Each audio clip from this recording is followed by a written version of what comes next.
Well, hello everyone, and welcome to the session, How Women Negotiate Differently. My name is Aleksandra Skonieczna. I'm a chairperson of WFWP Poland. Professionally, I am a business trainer and a clinical psychologist, so I'll try to combine those two perspectives while moderating the session.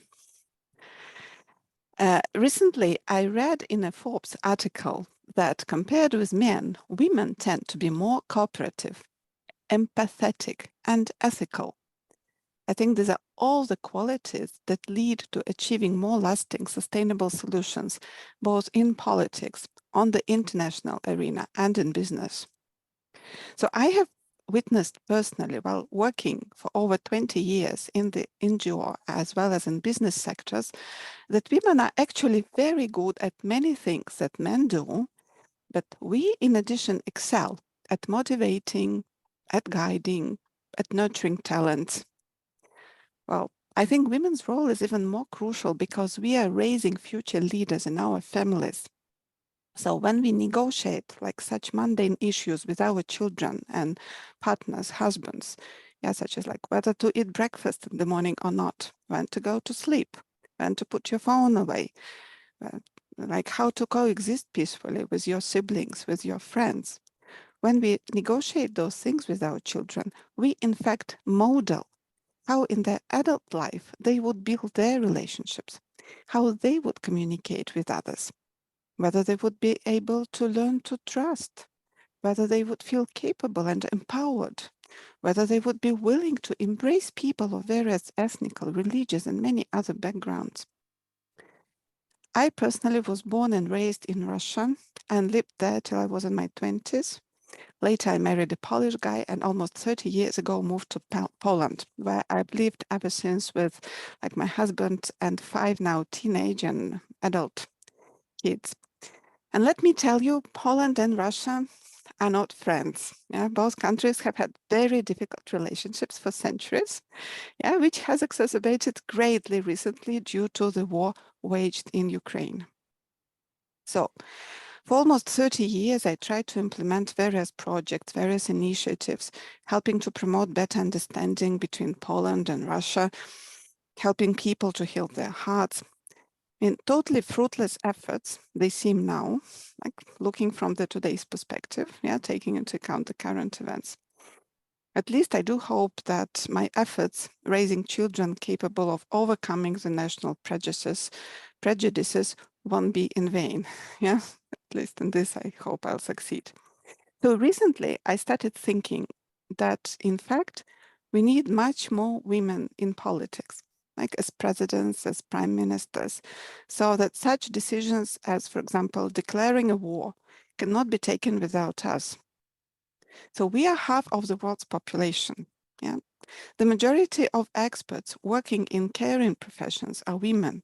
So actually, we are and we will be dealing with the aftermath of the tragedies in Ukraine, in Palestine, in Syria, in Cyprus, Nicaragua, and many other countries.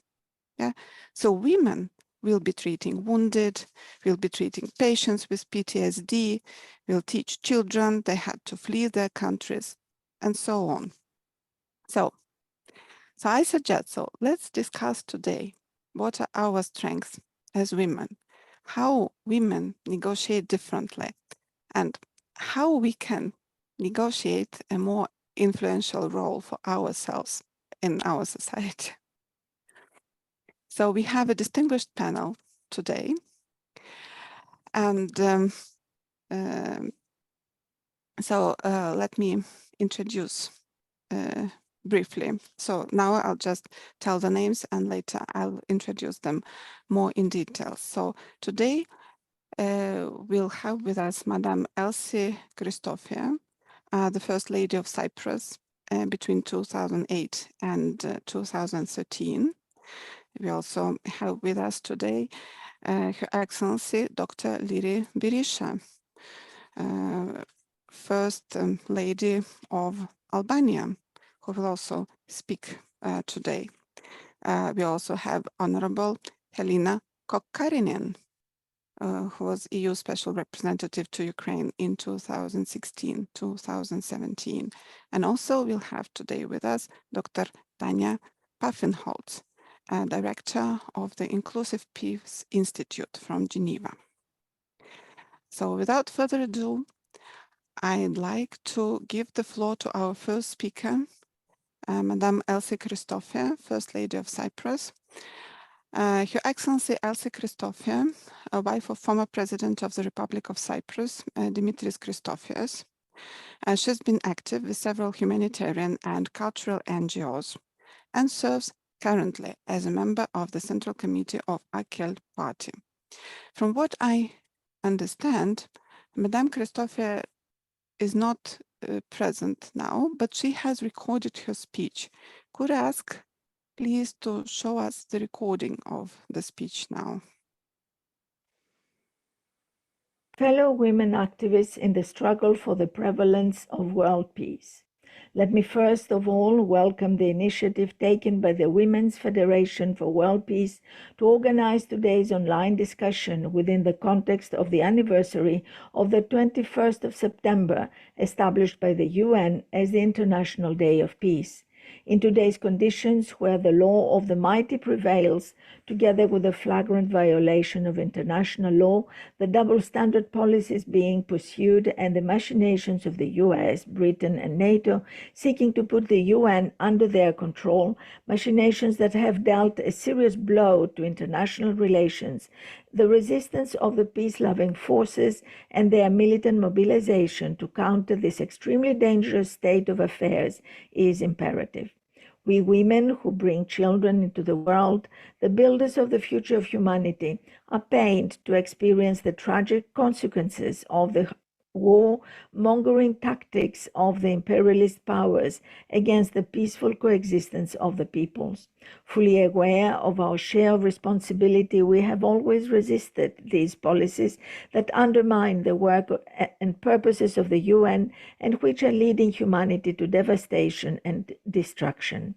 The peoples of Palestine, Syria, Cyprus, Ukraine, Cuba, Nicaragua, Venezuela, Bolivia, and beyond have witnessed what the implementation of such policies that violate international law mean. On the basis of these policies, Cyprus has been de facto divided since 1974. Peace negotiations started immediately after the 1974 ceasefire. From the very beginning, Cypriot women from all communities were actively involved in mobilizations demanding a peaceful, just, and sustainable solution of the Cyprus problem. The tragic events in 1974, the coup d'etat of the Greek junta in OKB and the subsequent Turkish invasion, essentially the implementation of a well-engineered plan on the part of NATO's US imperialism, which resulted in the forced displacement from villages and towns of thousands of people from all communities, the loss of their loved ones, many missing persons, the humiliating rape of the body and soul of many women by the invaders. To this day, 48 years later, Turkey is still occupying 37% of the territory of the Republic of Cyprus. In the face of this reality, the women of Cyprus have had a dynamic presence on an equal footing in the struggles waged by the entire Cypriot people for the reconstruction of their country and the provision of economic support towards their families. Cypriot women made history with the organization of mass mobilizations such as the magnificent Women's March in 1975, with the participation of thousands of women, together with hundreds of representatives from women's organizations from abroad.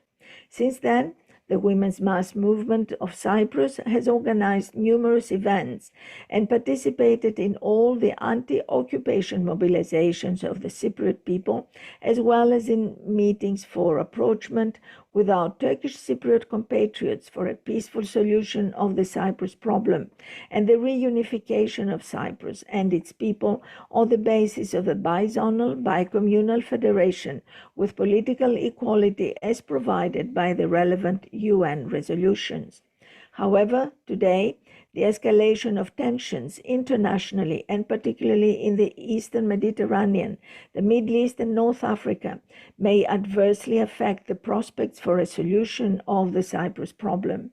There is no other alternative other than the resumption of negotiations under the auspices of the UN and more specifically from where the talks had remained at Crans-Montana, namely on the basis of the 2014 joint declaration that Guterres framework of 30th of June 2017 and the acquis of convergences that had been recorded.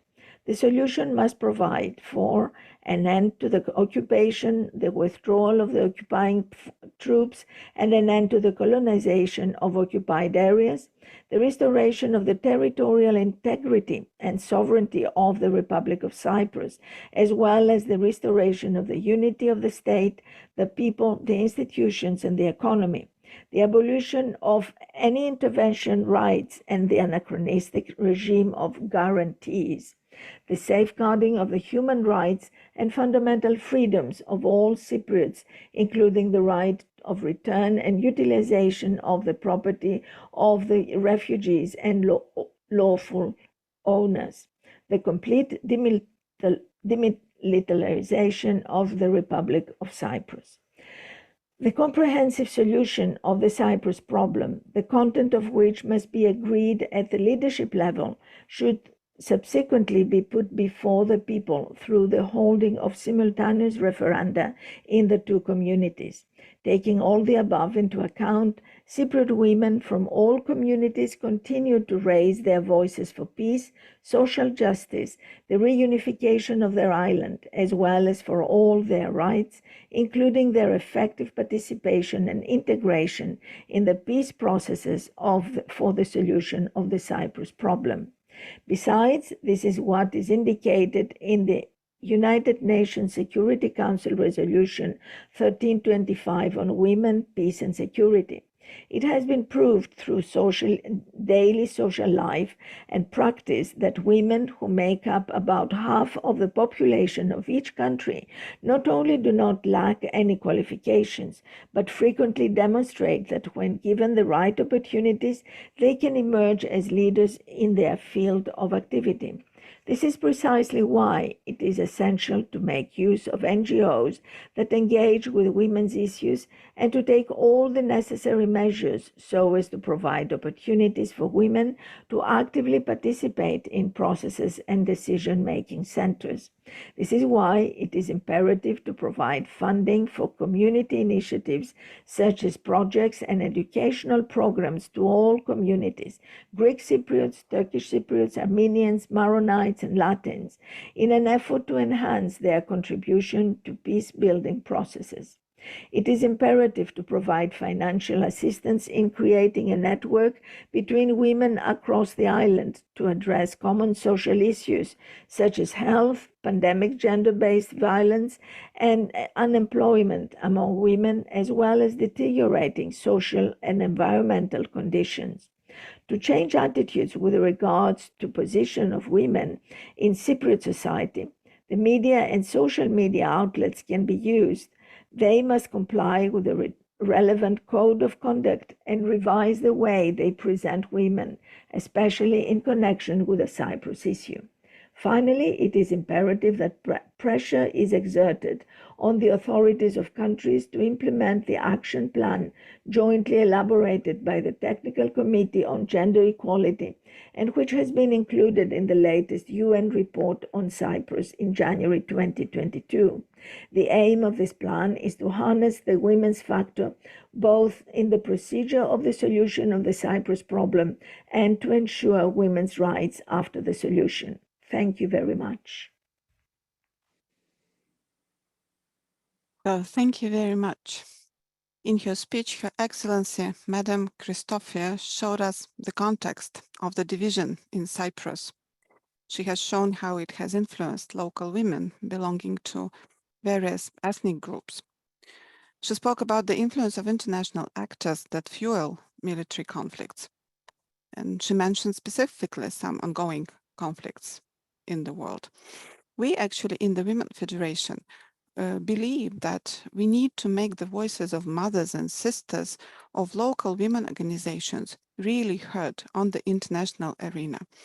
That is why Women's Federation for World Peace has been promoting the Global Women's Peace Network that promotes peace leadership based on the feminine aspect of human nature, needed to ensure lasting peace and prosperity for the future generations.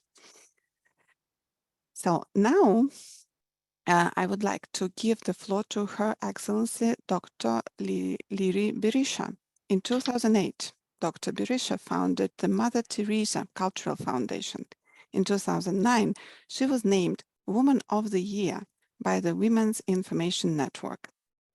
Her specific area of interest, as I understand, are autistic children, and she was one of the first persons in Albania to start introducing various educational and treatment programs aimed at children with autism. So, Dr. Liri Berisha, the floor is yours. Përshëndetje të gjithë panelistëve dhe pjesëmarrësve në këtë konferencë të jashtëzakonshme virtuale. Fjalën time dua ta filloj me një falënderim për Federatën e Grave për Paqen Botërore për organizimin e kësaj konference kaq të rëndësishme në këtë kohë të ngarkuar sfidash. Dua t'ju falenderoj dhe ju zonja Karolin dhe zonjën Aleksandra për prezantimin që më bët përpara këtij paneli të nderuar zonjash. Ndihem jo vetëm e nderuar, por dhe e privilegjuar që sot në ditën ndërkombëtare të paqes së shpallur nga Asamblea e Përgjithshme së Organizatës së Kombeve të Bashkuara, së bashku me zonja të tjera të nderuara, bëhemi pjesë e zbutjes së një realiteti të dhimbshëm që për mbi 8 muaj ka trazuar jo vetëm Ukrainën, por të gjithë rrezullin, të gjithë botën. Uroj shumë që mesazhet tona të ndikojnë sadopak për të ndriçuar rrugën e bukur të paqes dhe qetësisë, ashtu sikurse nënvizojnë edhe ekspertët. Kur gratë marrin pjesë në negociatat e paqes, mundësia për një traktat të qëndrueshëm paqeje gjithmonë rritet. Si zonjë e parë e vendit tim, por edhe pas këtij roli të rëndësishëm, jam përpjekur që gratë t'i bëj bashkë në shumë misione bamirësie dhe në shumë projekte, ku fuqia dhe forca e tyre transformuese është mirëpritur dhe vlerësuar me entuziazëm. Por jo vetëm kaq, jam përpjekur që gratë e afta, të guximshme dhe mendjepreta t'i nxjisë të jenë pjesë e vendimarrjeve të rëndësishme në vendin tim, pasi aty ku është zëri i gruas, zëri i konfliktit gjithmonë minimizohet. Për mbi 20 vjet drejtoj Fondacionin Fëmijët Shqiptar, i cili në fokus ka fëmijët me çrregullime të spektrit të autizmit, ndërsa në tërësi mbështes nevojat e fëmijëve në fushën e shëndetit dhe ato të pamundësisë social-ekonomike. Nuk e egzagjeroj kur them se luftën me këtë diagnozë në vendin tim e kam nisur pothuajse nga hiçi. E sot, fal përpjekjeve të shumta të njerëzve të përkushtuar që u përfshin në këtë kauzë, ja kemi dalë të kemi protokolle të standardizuara diagnostikimi dhe trajtimi, të kemi më shumë profesionistë edukuar nga fondacioni ynë, më shumë nëna dhe baballar të orientuar për të mbështetur bijtë e tyre që vuajnë. Në këtë rrugë, zëri më i fuqishëm i kauzës sonë ishin nënat. Në çdo artikulim mediatik, në çdo konferencë, në çdo festë apo organizim eventesh, nënat e fëmijëve me autizëm janë edhe sot fuqia që shkundin opinionin publik, politikën e vonuar, mendësitë e gabuara dhe indiferentizmin e politikbërjes. Për të nxitur sa më shumë përfshirjen e grave me influencë në përpjekjen ndaj këtij fenomeni, jo rrallë zonjat e përfaqësive diplomatike në vendin tim i kanë bërë pjesë të dëshmive konkrete se çfarë janë në gjendje të arrijnë fëmijët që kanë spektrin e autizmit, kur mbështeten me terapi dhe kur ndiqen rregullisht. Ato janë përpjekur nga afër, kanë treguar punët e tyre të bukura të bëra me dorë, kanë parë përdorimin e tyre në fusha të ndryshme të artit dhe kanë përjetuar emocione që më pas kanë kapërcyer kufit e vendit tim dhe janë kthyer në mesazhe me më shumë mbështetje në këtë drejtim në vendet prej nga ata vinë. Nuk mund të lë pa përmendur edhe përpjekjet e shumta që kemi bërë për fëmijët talasemik. Fal negociatave me përfaqësuesit e politikbërjes, bën të mundur që prej vitit 2005 futje në listën e barnave të rimbursueshme të medikamentit Exjade, që rezultonte me kosto tepër të lartë edhe për buxhetet e vendeve me të ardhurat larta, e jo më për një vend si Shqipëria në atë periudhë. Negociuam fort në emër të shëndetit fëmijëve dhe sot fal kësaj përpjekje, cilësia e jetës së tyre është përmirësuar ndjeshëm. Të gjithë përpjekjet fondacioni që ju drejtoj i bëjnë në emër të shëndetit dhe jetës së grave, në këtë drejtim janë motorët më të fuqishëm që vënë në punë mekanizmat e një shoqërie. Mendoj se përpjekjet e një vendi duhet të lidhen ngushtë me forcimin e mirëqenies së grave dhe vajzave tona. Sa më shumë mirëqenie dhe të mirëqenat ndjehen ato, aq më mirëqen është edhe shoqëria dhe kjo është kritike në fushën e parandalimit të konflikteve. Dora e një gruaje në supin e një gruaje tjetër është mekanizmi më i mirë për të forcuar dhe promovuar leadershipin e grave në vendet tona të punës apo në organizatat ku ne punojmë. E po kështu është edhe mjeti më i mirë për të sfiduar stereotipet dhe rolet gjinore në familje apo në vetë shoqëri. Bota duhet të jetë vigjilente në ruajtjen e pjesëmarrjes së të drejtave të grave dhe burrave në ndërtimin e shoqërive, pasi gratë janë fleksible dhe më të sigurta për të gjithë shoqërinë. Në këto kohë të turbullta dhe as pak të qeta, misionet e grave marrin më shumë kuptim se asnjëherë. Përfshirja e tyre edhe në çështjet e sigurisë kombëtare është domosdoshmëri. Të gjitha gratë shqiptare kanë qenë avokate aktive të paqes në çdo kohë. Ato ndajnë gjakun dhe zemrën e Nën Terezës dhe kudo mbjellin farën e asaj kur vjen puna për të shuar konflikte, për të ndezur shpresë dhe për të promovuar paqe. Unë uroj dhe shpresoj shumë që bota të pasurohet me urtësinë e gruas, të rritet me mençurinë e saj dhe të bëhet më e sigurt duke i besuar asaj. Edhe një herë ju falenderoj për pjesëmarrjen në këtë panel, ju falenderoj për organizimin e kësaj konference kaq të rëndësishme.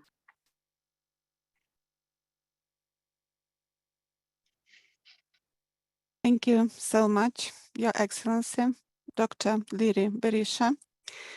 So Dr. Berisha told us about the latest developments in her country, but she also told us about very practical steps that we're undertaking under her guidance by the foundation that she established, aimed at educating and treating children with autism in Albania.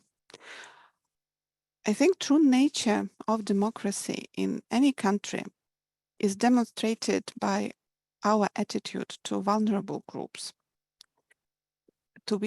into which, of course, we may include adults and children with autism. So true democracy also is demonstrated by the quality of our efforts that we make to empower representatives of the vulnerable groups. And I've already mentioned, so the majority of professionals and of experts in caring professions are women. So we know, actually, we learn how to empower people. Okay, so far we've heard representatives from the south of Europe. I think now is the time for the Northern Europe. So I'd like to give the floor to Honorable Helina Kokkarinen, EU Special Representative to Ukraine in 2016-2017, who I hope will tell us about the Nordic perspective on what makes the difference when women are involved. So, Honorable Helina Kokkarinen, the floor is yours. Thank you, Aleksandra. And dear co-speakers, dear participants, and also a special thanks to Dr. Jacobi. Your every word was like gold. Thank you. So first of all, I would like to highlight that Finland is fully committed to peace building. Under article of the Constitution of Finland, Finland pledges to participate in international cooperation for peace and human rights and societal development. The commitment coming from the Constitution has been mainstreamed through the whole society, the government, the parliament, the ministries, the institution, and especially the non-governmental organizations, civil society, which is one of the most important players. Finland has a strong focus on promoting women's ownership and participation in peace processes, in line with UN Resolution 1325, which has been so many times now mentioned here. Concrete action to implement the resolution is set out in Finland's National Action Plan on Women, Peace and Security. The progress of the action plan is followed by an 1325 monitoring group coordinated by the Ministry for Foreign Affairs, which reports then to the Parliament on the plan's implementation. Finland implements its responsibilities in peace mediation as part of an international network. CMI, Peace Foundation of President Ahtisaari, has a special role in peacemaking. CMI works with many major organizations to develop peaceful solutions to existing violent conflicts and to prevent others. Sustainable peace is at the heart of CMI's work. I could say that the legacy of President Ahtisaari is strong and often shows us the way to act. Finland's Women's Mediators Network was established 2015. The network consists of 16 leading peace and security professionals. Their expertise ranges from civilian crisis management and international law to diplomacy and mediation. CMI is the operative partner of the Finnish network. The network is currently headed by the director of WISE, Wider Security Network, which is a civil society network bringing together Finnish NGOs and parliamentary groups, political parties, to work together to promote peace building, crisis management, and conflict prevention, both nationally and internationally. And of course, Finland's Women's Mediators Network is a part of the Nordic Women Mediators Network, established as well in 2015. It comprises the National Women's Mediators Network in all Nordic countries. The network aims to bring together Nordic women who have experience of mediation tasks or peace talks and to discuss different ways of training, one of the most important, mentoring, and actively developing women's competencies and ways of recruiting them to mediation tasks. But then the title, why women are negotiating differently. First of all, that why women should be a part of negotiation teams. What makes the difference when women are involved? These are the questions we females are hearing all the time. When discussed these topics so often, I have come to a few quite simple conclusions. First of all, the fact which has been mentioned here at least twice already is that the half of the world's population are females. Unfortunately, this is a poor fact, but should not be disregarded. Like quite often, it is left outside. It is a fact, and it's a poor fact. Secondly, if all the members of the negotiation teams are males, most probably peace agreements are lacking some most important aspects for a sustainable peace.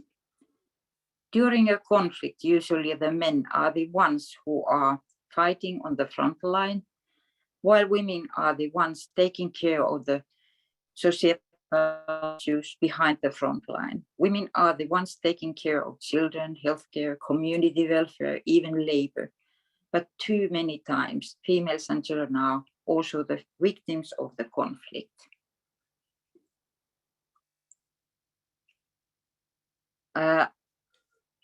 Like I have ironically considered every now and then, in this kind of situation, in peace negotiation, men are taking up the question of weapons, disarmament, demilitarization, while women could be the ones taking up all the societal issues, how to implement reintegration, how to develop healthcare or social benefits, how to get child fighters back to school, and so on. To bring together these different aspects and viewpoints, a sustainable and lasting peace agreement can be negotiated. And this is, I consider, the second fact, that there are different viewpoints, different aspects, and taking those together, the peace agreement could be much, much more sustainable. And in the end, I could tell you my own example to negotiate, especially as a woman. And when the first municipality elections were implemented in Kosovo after the conflict, which ended 1999 in June, and I started to work in Afghanistan at the beginning of August 1999, and 2000 there were the first municipal elections. I was acting in that time as a municipal administrator in the Dechani municipality. The elections went well, but the outcome was full of problems.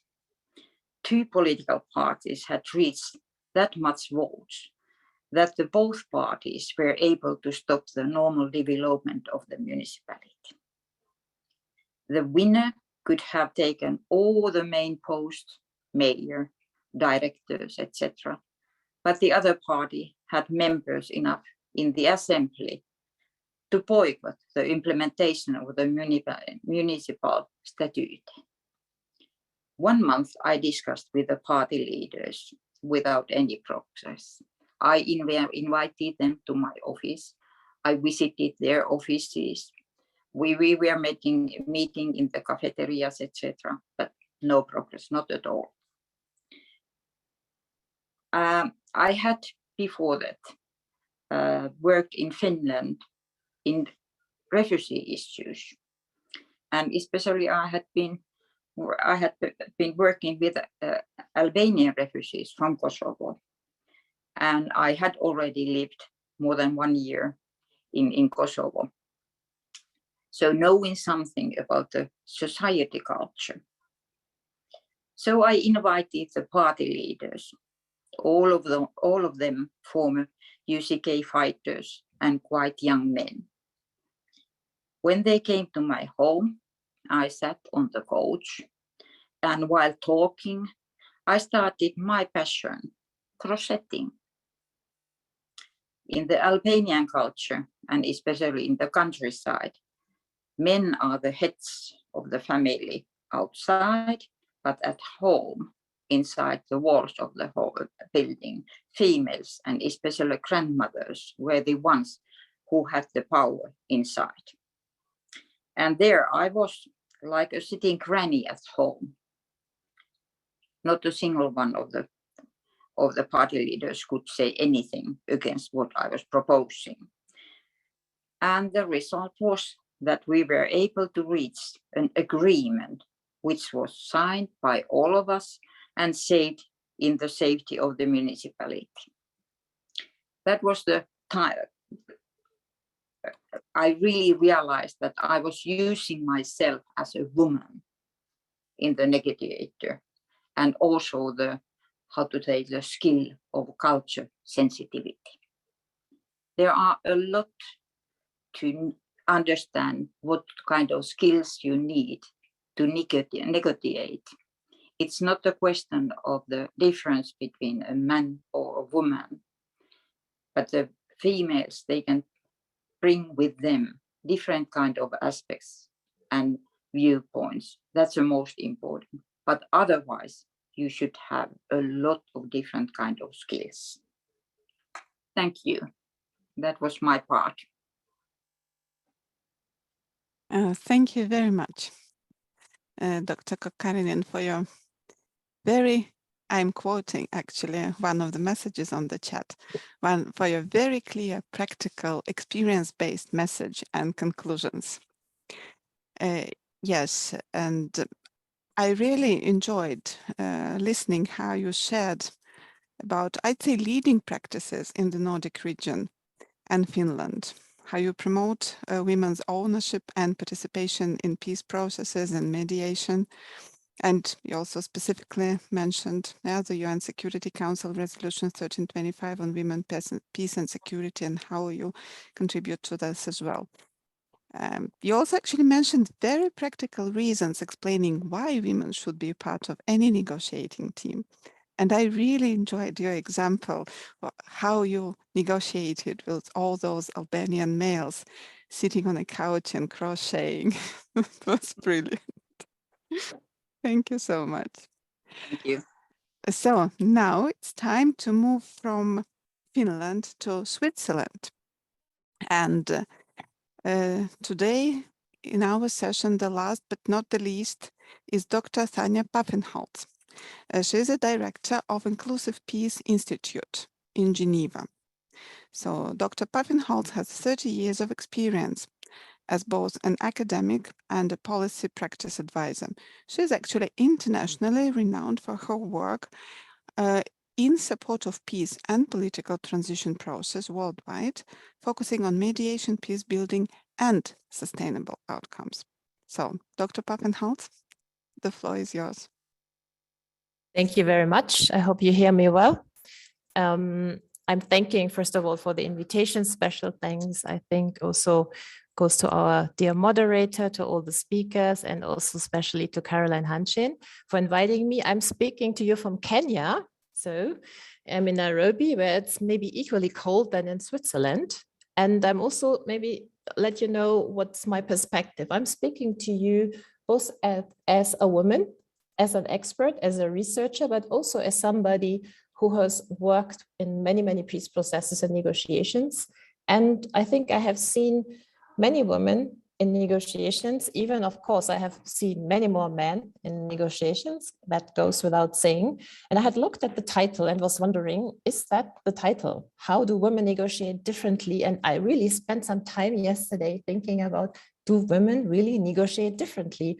Or is the question maybe the wrong one? Is the question maybe rather, how are negotiations and peace processes different when women are taking part? And I think the previous speakers have already highlighted that. And I wanted to also share my experiences and give you some ideas from my personal experiences in these processes. First of all, I think what has been said, we as women have a number of assets men just simply don't have. But what I see a lot in the discussion, especially on the women, peace and security agenda, is talking about everything we don't have. We don't have access. We are not enough of them. So it's a lot of negativity around why we are disadvantaged in all this, instead of saying we have so much power and we have so much to say. And why is it like that? It is like that. For me, the first thing has actually really to do with power. Interestingly, I have made the experiences, for example, in the Middle East, in extremely patriarchal societies. There's often an argument from the international community, you have to have a male mediator.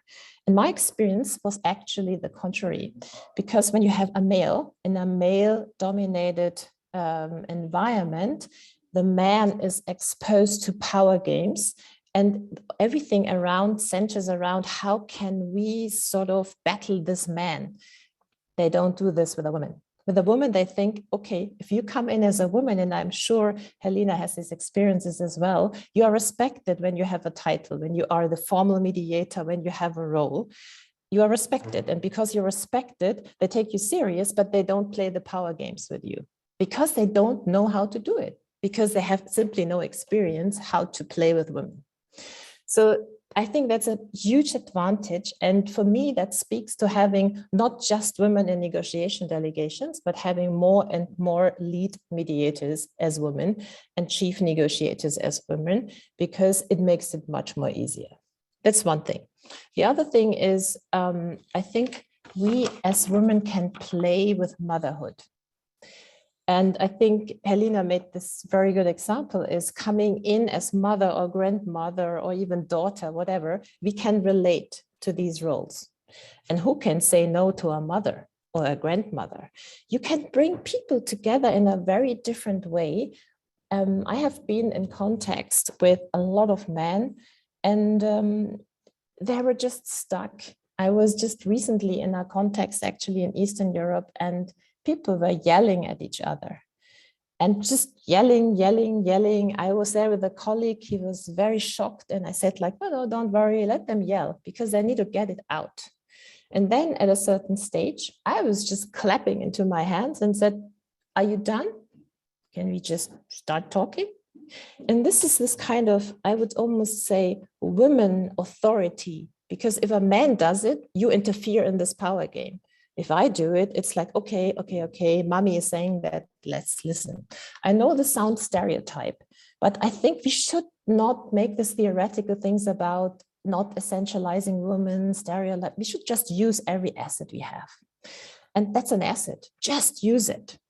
The other thing is, I think what also previous speakers already said is when women are in peace talks, and as I'm sitting in Kenya, let me talk about Kenya. When Kenya had sort of the very violent elections, which we at this moment just passed another election very peacefully, and the very violent elections in 2007-8, yes, there were women on the panel, but there was also a women coalition that was sort of outside of the talks, pushing for getting points on the agenda. And as previous speakers mentioned, these were different points, but there were also similar points. We should not forget that.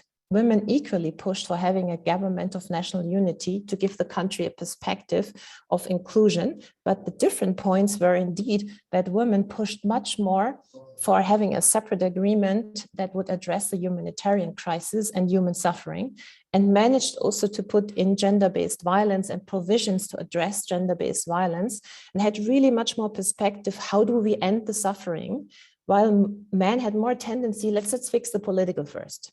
So that was one thing. But women also had this longer term perspective. It is not enough if we have a political deal. And very often when I'm with male dominated delegations, it's all about ceasefire, yes, more and more, but it's all about the politics. When do we get the political deal? What kind of power deal do we get? But it's a very limited talk about how do we envision the society after the war? What is this dream of the new country we want to have? And women are much better at that, to thinking ahead, because we have to. I mean, it's kind of, I'm really also don't want to be like a binary, because there are so many men who would probably also do that. But I think why the men who have maybe also this thinking, they are often not in politics. They maybe have other professions, because they maybe also not like the games that are going on. So it's not only about let's get more sort of women in, it's get more humans in that think in a more human direction. I think that is it. And maybe as women, we are automatically more trained to do that. And that's not only because we are mothers and sisters and daughters. I think it's also because we have been more fighting for our roles, and we have not been given automatically power. That's why we automatically think more about the more powerless. because we can more associate. And I think there's various reasons. And so what I've also observed in many talks is the much more constructive engagement. It's really interesting. So it has happened to me several times when I was in negotiations where suddenly there was a majority of women and we all looked at each other and were a little bit astonished. How come? How was that happening? And what happened is we were like talking substance. People disagreed, of course, but it was substance focused. And often in the breaks, we were joking and saying, oh my God, if that would be men, we would be much more on positions and politics, and we would not really focus deeply on the substance. So lucky that there are more women, so we can end faster and more productive. So again, these are all stereotypes, but funnily, often these stereotypes are confirmed in reality. And I think what it shows also to me, and that makes me a little bit sad, is if we are women and we build on motherhood, I have two sons, so it's also my responsibility to make human beings out of my sons that will not have that same behavior. But we know it's not easy because we are not the only ones influencing them. So I really agree with the previous speaker. Education is key. If we can talk about big politics, the perspectives. Maybe to finalize, for me, it's really I wanted to end up with a sort of different perspective also on the whole peace talk, women, peace and security agenda. In my view, we are all pretty much stuck on let's get more women in. And at Inclusive Peace, my organization, we have done a couple of years back a big study also that was done together with UN Women on making women count, stop counting women. And I think that is still true. It is really about the quality of the engagement, but it's also not only about inclusive processes. What we at Inclusive Peace look a lot into now is how do we create conditions for inclusive outcomes? How do we create pathways to more inclusive societies? Because what is it worth if we had, like in Yemen, a super inclusive national dialogue, and then we have the war starting and we get exclusion again? We have to think the moment when we negotiate, we have to think already what conditions can support, do we need to create in order to create milestones and pathways to inclusive societies, because that's what it is all about. And here women and men can equally contribute, but sometimes I think the men, they need a little bit more help, and we should just help them more, I think. Thank you very much. Thank you so much, Dr. Paffenholtz. Really, I think brilliant piece, brilliant analysis on women's strengths in negotiations. And I think I really liked your idea that our strength is the newness effect. Yeah, that men just don't know how to play power games with women. Yeah, and yeah, in a sense also you mentioned they are conditioned to listen to elder motherly figures. Yeah, so of course we could use it. But seriously speaking, I really think you mentioned a critical issue, which is a long-term perspective that women tend to take into account more, I think, than women, for various reasons that you mentioned as well. Yeah, and that yes, this long-term perspective is something that should really be taken into account during the negotiations. Yeah, so that we can build this inclusive society that actually I think we all are dreaming about. That's why we're here. Yeah. So our session has been very long, but maybe we still have time for one or two brief questions. If yes, actually, there's a question from one of the participants. I guess like it's not addressed to anyone. So maybe you'd like to, anyone who'd like to take it. It's about women's oppression based on culture and religion. So I think it's more about customs, yeah, and how they influence women's role. So what steps can women leaders take to address women oppression issues connected to culture and religion? So whoever would like to take the floor, please do it. I mean, I can let me see. No, yeah, I can just quickly add something because I'm just back. Actually, just an hour ago, I came back from a gathering with religious leaders. There were 90% men. There were 2 women. But the interesting thing is when this discussion comes up, these men that were sitting there, and it was about focusing what religious leaders in the continent can do in a particular crisis in Africa. It was a confidential meeting with very senior leaders. They were very often talking about women, actually. They were also saying, we need to integrate the women of faith. We need to get them voice. We need to do that. Why is it like that? It's because these are very, I would say, moderate religious leaders. And it shows like working with moderate religious leaders who have an understanding of women's looking for the champions among religious leaders and cultural leaders and traditional leaders, looking at them and making them leading by examples so that they show their peers other possibilities are there. That's one thing. The other experience we have is going deeply into the scripts of, for example, the cultural, let's say you're in Islamic context, you go deeply into the Quran and see, is it really in the Quran, or is that something that people think it is in the Quran, but it's not in the Quran, but it's a pre-Islamic thing that has been there. So educating people about and taking Islamic scholars who explain the meaning of and the role of women in modern Islam instead of going back to an Islam that doesn't even exist. So that is also something that helps. But again, it is making coalitions with those who have influence on those you want to influence. The last point I want to make is there's a limit to working with moderates because the hardliners are the problem. So how you can sort of get those who can influence them and engage them. And the other thing is for women also doing their thing. I have seen women in southern Libya that have just requested to be part of the negotiations there, and they were ignored. What they did, they built up a tent and just prepared tea. They were just offering tea, and everybody came into that tent by the women, and because they all wanted to drink tea. I mean, 5 days later, they were all sitting together and the women were there and they all forgot about that they had excluded the women. So it's also taking space, claiming space, but doing it in a clever way. Thank you. Thank you. Very interesting. I should think about the place where we can put such tent in Poland. We have some places, definitely. I have a question actually for Helen Kokkarinen, because you mentioned that male and female negotiators may bring different viewpoints to the table.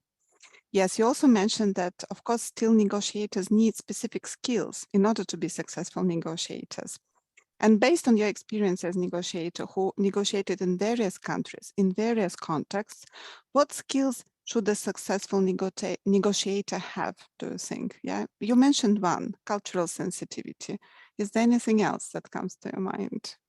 Yeah, so that first of all that, well, we have two eyes, we have 2 ears, but only 1 mouth.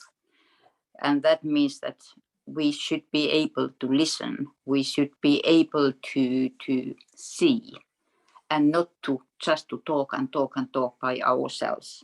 So this is something that what I was all the time reminding myself, because I'm quite talkative coming from the eastern part of Finland. So I was reminding myself that remember to listen, remember to notice what is happening on. So this is the skill to listen, to understand. And then, of course, that you really need to have a lot of information behind you.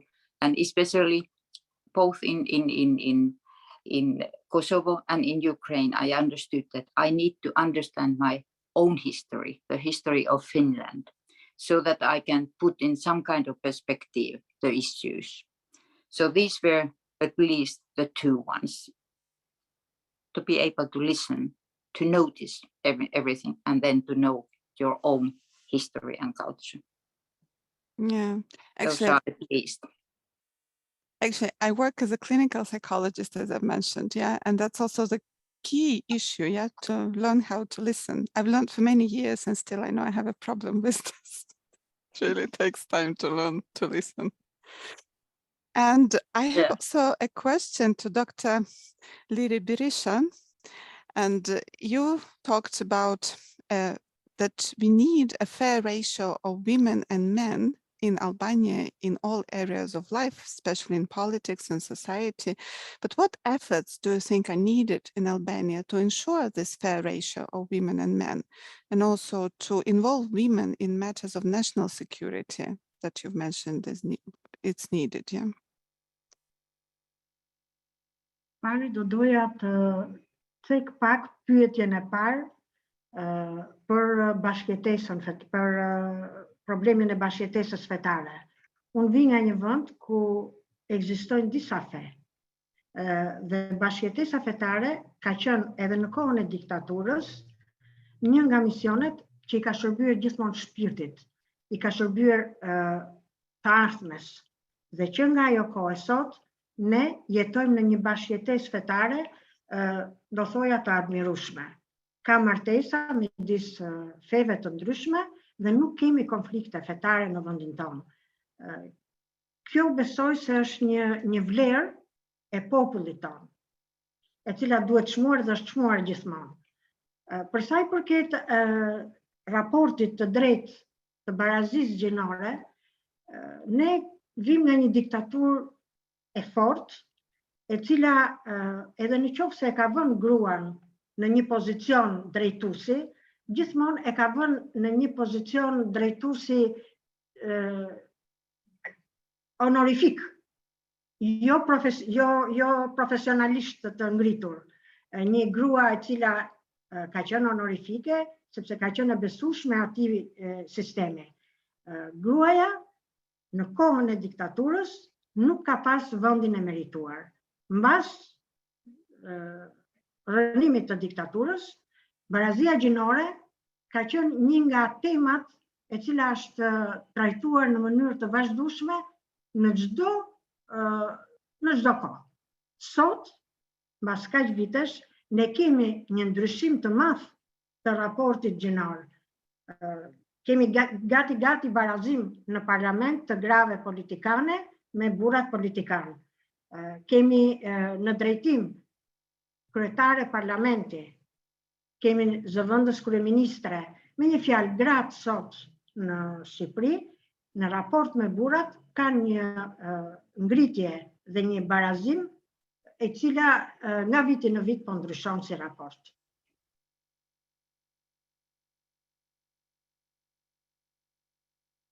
Thank you so much. I hope everyone could find the English channel in case you do not speak Albanian. If not, I can briefly say that Dr. Liri Berisha actually mentioned some historical context, but also showed that now actually position of women in Albania is actually quite good, especially there are many women in politics in leading positions. So we've had, I think, a very inspiring session. I wish we could have had more time because I personally would like to hear much more from each one of you. I've heard here so many interesting points. I actually have many notes for myself. So I would like to thank now all of our participants. I hope we'll meet sometime again in the future and we'll have a chance to continue this discussion. But now I think it's time to end this session and to give the floor to our colleagues from the next session. So thank you so much. All the best.